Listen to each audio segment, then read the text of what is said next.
ನಮಸ್ಕಾರ ವೀಕ್ಷಕರೇ, good news. Gruhalakshmi ಯೋಜನೆಯ 16ನೇ ಕಂತಿನಲ್ಲಿ ಭರ್ಜರಿ ಗುಡ್ ನ್ಯೂಸ್ ಅಂತಾನೆ ಹೇಳ್ಬೋದು. ಸುಮಾರು 16ನೇ ಕಂತಿನ ಹಣ ಅಷ್ಟೇ ಅಲ್ಲ, 17ನೇ ಕಂತಿನ ಹಣ ಕೂಡ ಬಿಡುಗಡೆ ಆಗ್ತಾ ಇರುವಂತದ್ದು. ಸೊ ಹಾಗಾದ್ರೆ ಯಾವಾಗಿನಿಂದ ಬಿಡುಗಡೆ ಆಗ್ತಾ ಇರುವಂತದ್ದು? ಸೊ ಈಗಾಗಲೇ ನಿಮ್ಮ ಖಾತೆಗೆ ಬರಬೇಕಾಗಿತ್ತು, ಇನ್ನೂ ಕೂಡ ಬಂದಿಲ್ಲ. ಸೊ ಹಾಗಾದ್ರೆ ಯಾವ ದಿನಾಂಕದಂದು ಬಿಡುಗಡೆ ಮಾಡ್ತಾರೆ, ಜಮಾ ಮಾಡ್ಲಿಕ್ಕೆ ಪ್ರಾರಂಭ ಮಾಡ್ತಾರೆ? ಸ್ವತಃ ಲಕ್ಷ್ಮಿ ಹೆಬ್ಬಾಳ್ಕರ್ ಅವರು ಕೊಟ್ಟಿರುವಂತಹ ಲೇಟೆಸ್ಟ್ ಆಗಿರುವಂತಹ ಅಪ್ಡೇಟ್ ಆದ್ರೂ ಏನು, ಪ್ರತಿಯೊಂದನ್ನ ಈ ಒಂದು ವಿಡಿಯೋದಲ್ಲಿ ತಿಳಿಸ್ಕೊಡ್ತಾ ಇದ್ದೀನಿ. ಸೊ ಚರ್ಚೆ ಮಾಡೋಣ. ಹಾಗೆ ನಾನು ತಮಿಳ್ನಲ್ಲಿ 30,000 ಅಂತ ಹೇಳ್ಬಿಟ್ಟು ಕೊಟ್ಟಿದ್ದೀನಿ. ಸೊ ಹಾಗಾದ್ರೆ ಆ ಒಂದು ಎಲ್ಲಿಂದ ಹಣ ಬರ್ತಾ ಇದೆ? ಸೊ ಮಹಿಳೆಯರಿಗೆನೆ ಜಮಾ ಆಗ್ತಾ ಇರುವಂತದ್ದು. ಹಾಗಾದ್ರೆ ಯಾವ ಹಣ, ಪ್ರತಿಯೊಂದನ್ನ ಈ ಒಂದು ವಿಡಿಯೋದಲ್ಲಿ ಚರ್ಚೆ ಮಾಡೋಣ. ಸೊ ವಿಡಿಯೋನ ಕೊನೆವರೆಗೂ ವಾಚ್ ಮಾಡಿದ್ರೆ ಎಲ್ಲನೂ ಕೂಡ ಕ್ಲಿಯರ್ ಆಗಿ ಅರ್ಥ ಆಗತ್ತೆ. ಚಾನಲ್ಗೆ ಸಬ್ಸ್ಕ್ರೈಬ್ ಮಾಡಿಲ್ಲ ಅಂದ್ರೆ ದಯವಿಟ್ಟು ಬೇಗನೆ ಸಬ್ಸ್ಕ್ರೈಬ್ ಮಾಡ್ಕೊಳ್ಳಿ. ವಿಡಿಯೋಕ್ಕೊಂದೇ ಒಂದು ಲೈಕ್ ಕೊಟ್ಬಿಟ್ಟು ವಿಡಿಯೋನ ನೋಡ್ಲಿಕ್ಕೆ ಸ್ಟಾರ್ಟ್ ಮಾಡಿ. ಈಗ ಡೈರೆಕ್ಟ್ ಆಗಿ ಟಾಪಿಕ್ ಗೆ ಬಂದ್ಬಿಡ್ತೀನಿ. ವೀಕ್ಷಕರೇ, ಸಾಕಷ್ಟು ಫಲಾನುಭವಿಗಳು ಈ ಒಂದು 16ನೇ ಕಂತಿನ ಹಣಕ್ಕಾಗಿ ವೇಟ್ ಮಾಡ್ತಾ ಇದ್ರಿ, ಜೊತೆಗೆ 17ನೇ ಕಂತಿನ ಹಣಕ್ಕಾಗಿ ಕೂಡ ವೇಟ್ ಮಾಡ್ತಾ ಇದ್ರಿ. ಯಾಕಂದ್ರೆ ನಮಗೆ ಟೋಟಲಿ ಬರಬೇಕಾಗಿರುವಂತಹ ಕಂತುಗಳಾದ್ರೂ 2 ಕಂತುಗಳು, ಇನ್ನು ಮತ್ತೆ ಡಿಸೆಂಬರ್ ಮುಗಿತಾ ಬಂತು, ಟೋಟಲಿ ನಮ್ಗೆ 2 ಕಂತುಗಳು ಬರಲೇಬೇಕು. ಯಾಕಂದ್ರೆ ಈ ಒಂದು ಡಿಸೆಂಬರ್ ತಿಂಗಳಲ್ಲಿನೇ 16ನೇ ಕಂತಿನ ಹಣ ಕೂಡ ಕ್ಲಿಯರ್ ಆಗ್ಬೇಕಾಗಿತ್ತು. ಕ್ಲಿಯರ್ ಆಗಿದ್ದೆ ಆದ್ರೆ ಡಿಸೆಂಬರ್ ತಿಂಗಳ ಹಣ ಜನವರಿನಲ್ಲಿ, ಜನವರಿ ತಿಂಗಳ ಹಣ ಫೆಬ್ರವರಿ ತಿಂಗಳ ಹಣ ಮಾರ್ಚ್ ನಲ್ಲಿ, ಈ ರೀತಿ ಹಂತ ಹಂತವಾಗಿ ನಾವು ಪಡ್ಕೊಳ್ತಾ ಹೋಗ್ತಾ ಇದ್ವಿ. ಆದ್ರೆ ಇಲ್ಲಿ ಜಮಾ ಮಾಡ್ಲಿಲ್ಲ, ಕೇವಲ ಒಂದೇ ಒಂದು ತಿಂಗಳ ಹಣ, 15ನೇ ಕಂತಿನ ಹಣ ಮಾತ್ರ ಜಮಾ ಮಾಡಿರುವಂತದ್ದು. ಸೊ ಹೀಗಾಗಿ ನಮಗೆ 2 ಕಂತುಗಳಾದ್ರೂ ಈ ಒಂದು ಜನವರಿ ತಿಂಗಳಲ್ಲಿ ಬಂದಿದ್ದೆ ಆದ್ರೆ ನೆಕ್ಸ್ಟ್ ನಾವು ಜನವರಿ ತಿಂಗಳ ಹಣ ಫೆಬ್ರವರಿನಲ್ಲಿ ಪಡ್ಕೊಳ್ಬಹುದು, ಫೆಬ್ರವರಿದು ಮಾರ್ಚ್ ನಲ್ಲಿ, ಈ ರೀತಿ ನಾವು ಹಂತ ಹಂತವಾಗಿ ಪಡ್ಕೊಳ್ತಾ ಹೋಗ್ಬೋದು. ಸರ್ಕಾರಕ್ಕೂ ಅಷ್ಟೇನ್ ಪ್ರಾಬ್ಲಮ್ ಬೀಳೋದಿಲ್ಲ. ಅಂದ್ರೆ ಎಷ್ಟು ಎರಡೆರಡು ಕಂತುಗಳನ್ನ ಹಾಕ್ಬೇಕಾಗಿರುವಂತಹ ಅವಶ್ಯಕತೆ ಇಲ್ಲ, ಒಂದ್ ಕಂತನ್ನ ಸರಿಯಾಗಿ ಹಾಕಿದ್ರೆ ಸಾಕಂತ ನಮ್ಗನ್ಸುತ್ತೆ. ಅದಕ್ಕೋಸ್ಕರ ಈ ಒಂದು ಕಂತಿನ ಹಣ ಏನು 17 ಮತ್ತು 16ನೇ ಕಂತಿನ ಬಿಡುಗಡೆ ಆಗ್ಲೇಬೇಕಂತ ಹೇಳ್ಬಿಟ್ಟು ಮಹಿಳೆಯರ ಅಭಿಪ್ರಾಯ ಬರ್ತಾ ಇದೆ. ಸದ್ಯಕ್ಕೆ ಬಹಳ ಗಡಬಡಿ ಮಾಡ್ಬೇಕಾಗಿರುವಂತಹ ಅವಶ್ಯಕತೆ ಏನಿಲ್ಲ ವೀಕ್ಷಕರೇ. ಸದ್ಯಕ್ಕೆ ನಿಮ್ಗೆ ಡಿಸೆಂಬರ್ ಎಂಡ್ಗೆ ಬರ್ಬೇಕಂತ ಎಲ್ಲರೂ ಕೂಡ ಅನ್ಕೊಂಡಿದ್ರಿ. ಸೊ ಎಲ್ಲರಿಗೂ ಕೂಡ ಅದೇ ಮಾಹಿತಿ ಹೋಗ್ತಾ ಇತ್ತು. ಇಲ್ಲ, ಜನವರಿ ಮೊದಲನೇ ವೀಕ್ದಲ್ಲಿ, ಸೊ ಮೊದಲನೇ ವಾರದಲ್ಲಿ ನಿಮಗೆ ಹಣ ಬರ್ತಕ್ಕಂಥದ್ದು.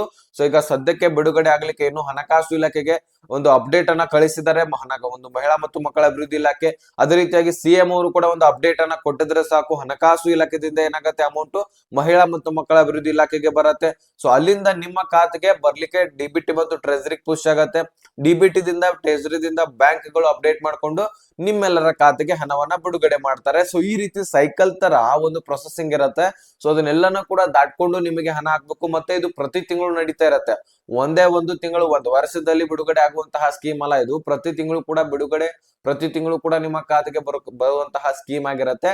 ಸೊ ನಿಮ್ಮ ಸಬಲೀಕರಣಕ್ಕಾಗಿ, ನಿಮ್ಗೊಂದು ಒಳ್ಳೆಯಂತಹ ಒಂದು ಹಂತಕ್ಕೆ ಹೋಗುವಂತಹಕ್ಕಾಗಿ ಇದನ್ನ ಒಂದು ನಿಮ್ಗೆ ಹೆಲ್ಪ್ ಮಾಡ್ತಾ ಇರುವಂತದ್ದು ಒಂದು ಸರ್ಕಾರದ ಒಳ್ಳೆಯ ನಿರ್ಧಾರ ಅಂತಾನೆ ಹೇಳ್ಬೋದು. ಸೊ ಹಾಗಾದ್ರೆ ಈ ಒಂದು 16ನೇ ಕಂತಿನ ಹಣ ನಿಮಗೆ ಬಿಡುಗಡೆ ಆಗೋದು ಈಗ ಖಚಿತವಾಗಿ ಬಂತು. ನಿಮ್ಗೆ ಗೊತ್ತಾಗಿರುವಂತದ್ದು ಯಾವಾಗ ಬಿಡುಗಡೆ ಆಗತ್ತೆ ಅಂತ. 17ನೇ ಕಂತಿನ ಹಣ ಕೂಡ ಜನವರಿ 15ನೇ ತಾರೀಕಿನ ಮುಂದೆ ಬಿಡುಗಡೆ ಆಗತ್ತೆ. ಓಕೆನಾ? ಈ ಒಂದು 15 ದಿನ, ಈ ಒಂದು 16ನೇ ಕಂತಿನ ಹಣ ಬಿಡುಗಡೆ ಆದ್ರೆ ಇನ್ನು ಮುಂದಿನ 15 ದಿನ 17ನೇ ಕಂತಿನ ಹಣ ಬಿಡುಗಡೆ ಆಗತ್ತಂತೆ. ಸೊ ಇಷ್ಟು 2 ತಿಂಗಳ ಹಣ ನಿಮಗೆ ಜನವರಿ ತಿಂಗಳಲ್ಲಿ ಬರ್ತಕ್ಕಂಥದ್ದು. ಸೊ ಅದೇ ರೀತಿಯಾಗಿ ಈ ಒಂದು 30,000 ಅಂತ ಹೇಳ್ಬಿಟ್ಟು ನಾನು ತಮ್ನೆಲ್ ನಲ್ಲಿ ಕೊಟ್ಟಿದ್ದೀನಿ, ಹೌದಲ್ವಾ? ಸೊ ಎಲ್ಲರೂ ಕೂಡ ಅದ್ರ ಬಗ್ಗೆ ವಿಚಾರ ಮಾಡ್ತಾ ಇರ್ತೀರಾ. ಸೊ ನಮಗ್ ಗೊತ್ತಿದೆ. ಅದ್ರ ಬಗ್ಗೆ ನಿಮಗೆ ಹೇಳೋದಾದ್ರೆ, ಈಗಾಗಲೇ ಎಷ್ಟು ಕಂತುಗಳನ್ನ ನೀವು ಪಡ್ಕೊಂಡಿದ್ರಿ?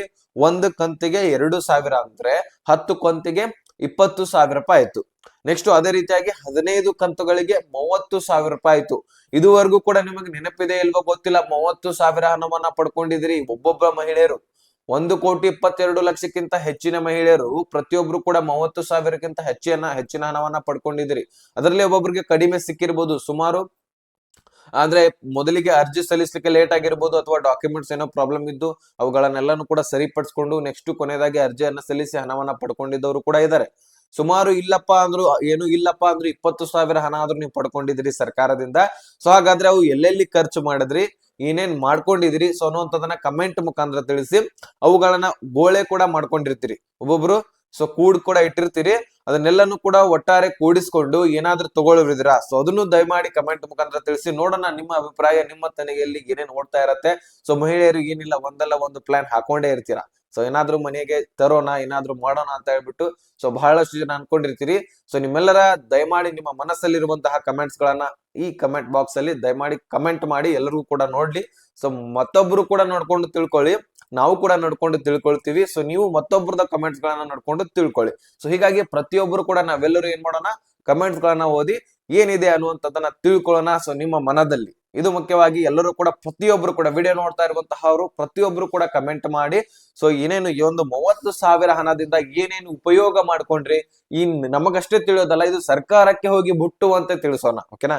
ಸೊ ಅದಕ್ಕೋಸ್ಕರ ಕಮೆಂಟ್ ಮಾಡಿ. ಈ ಒಂದು 30,000 ಹಣವನ್ನ ಏನೇನು ಯೂಸ್ ಮಾಡ್ಕೊಂಡಿದ್ದೀರಾ, ಏನಾದ್ರೂ ಅಂಗಡಿಗಳನ್ನ ಇಟ್ಕೊಂಡಿದ್ದೀರಾ, ಏನಾದ್ರೂ ಖರೀದಿ ಮಾಡಿದ್ರೆ ವಸ್ತುಗಳನ್ನ, ಫ್ರಿಜ್ ಆಗಿರ್ಲಿ, ಟಿವಿ ಆಗಿರ್ಲಿ ಅಥವಾ ಪಿ ಸಿ ಆಗಿರ್ಲಿ, ನಿಮ್ಮ ಮಕ್ಕಳಿಗೆ ಶಾಲೆ ಫೀಸ್ ಗಳನ್ನ ಕಟ್ಟಿದ್ದೀರಾ, ಸೊ ಈ ರೀತಿ ಏನ್ ನಿಮಗೆ ಯೂಸ್ಫುಲ್ ಆಗಿದೆ, ಸೊ ಅದನ್ನ ಕಮೆಂಟ್ ಮಾಡಿ. ಸೊ ಇಷ್ಟು ನಿಮಗೆ 16, 17ನೇ ಕಂತಿನ ಹಣದ ಬಗ್ಗೆ ಕೂಡ ತಿಳಿಸಿದೀನಿ.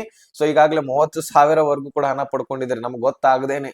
ಹಾಗೆ ಹೋಗ್ತಾನೆ ಇದೆ ಕಂತುಗಳು ಕಂತುಗಳು, ಈ ಕಂತು ಅನ್ಕೊಂತ ಈಗ 30,000 ವರ್ಗೂ ಕೂಡ ಬಂದು ಮುಟ್ಟಿದೆ. ಇನ್ನೇನು 32,000 ಕೂಡ ಆಗತ್ತೆ. ಸೊ ಇಷ್ಟೆಲ್ಲ ಹಣವನ್ನ ಪಡ್ಕೊಂಡಿದ್ರ. ಸೊ ದಯಮಾಡಿ ಏನೇನ್ ಅನಿಸಿಕೆ ಅನ್ನುವಂಥದ್ದನ್ನ ಕಮೆಂಟ್ ಮಾಡಿ ತಿಳಿಸಿ. ಇಷ್ಟು ಅಪ್ಡೇಟ್ಸ್ ಗಳು ನಿಮಗೆ ತಿಳಿದಿದ್ರೆ, ಅರ್ಥ ಆಗಿದ್ರೆ ಲೈಕ್ ಮಾಡಿ, ನಿಮ್ಮ ಸ್ನೇಹಿತರಿಗೆ ಶೇರ್ ಮಾಡಿ, ಹಾಗೆ ಸಬ್ಸ್ಕ್ರೈಬ್ ಮಾಡಂತ ಹೇಳ್ತಾ ಮತ್ತೆ ಮುಂದಿನ ಮಾಹಿತಿ ಹಂಚ್ಕೋಣ. ಅಲ್ಲಿ ತನಕ ಬೈ ಬಿಡಿ ಫ್ರೆಂಡ್ಸ್.